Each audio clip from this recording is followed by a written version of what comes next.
Welcome to $4 Million Strategies.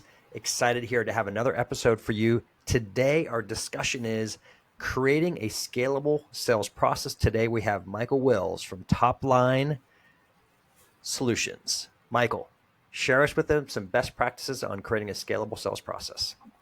I appreciate it, Carl. So when you create a scalable sales process, it starts with onboarding. So it starts with really having clarity to your onboarding process and building out a robust process, not just dropping them into your sales team and having them learn stuff on their own.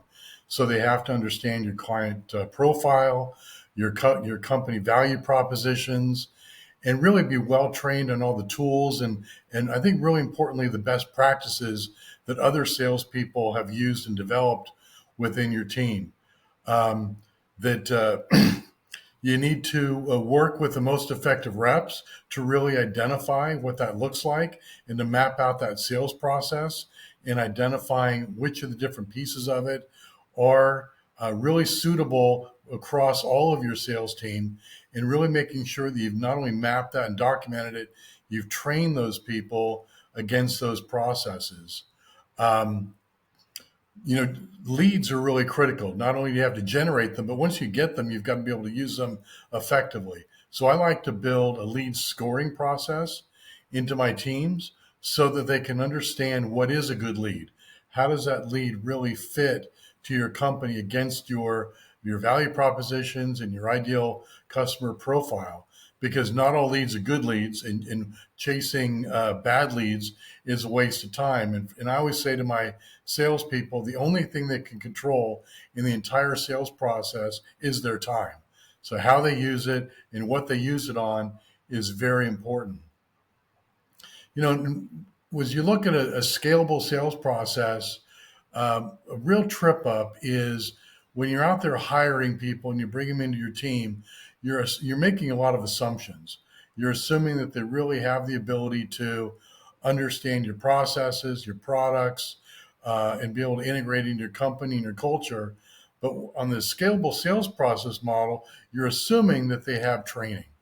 And that's a really bad assumption because not only do they oftentimes not have training, but they have been trained on anything that you need as an organization. And so training is really important, not to assume they have any training at all, but really to map out what are the deficiencies that you have as a company in your sales organization from a process perspective, and then identifying the training companies and tools and philosophies that are a fit to how you want your people to work. So I see it a lot where companies just they believe their people are well trained and prepared, and then they find out that they're not anywhere near what they thought they were, and then what do they do? So don't assume that just because they've been trained by somebody else that they're suitable for your company. Go out and identify the training tools and programs you want, and then implement those into your firm. So scalability is requires a mapping of what you do well and who you want to do it for and the processes that you want to utilize and everybody to utilize, and then ensuring that you've mapped out all those things. And then as you onboard people, get them to embrace those best practices and success stories so that you can really be effective. Perfect, Michael. Thank you so much for sharing your expertise on creating a scalable sales process.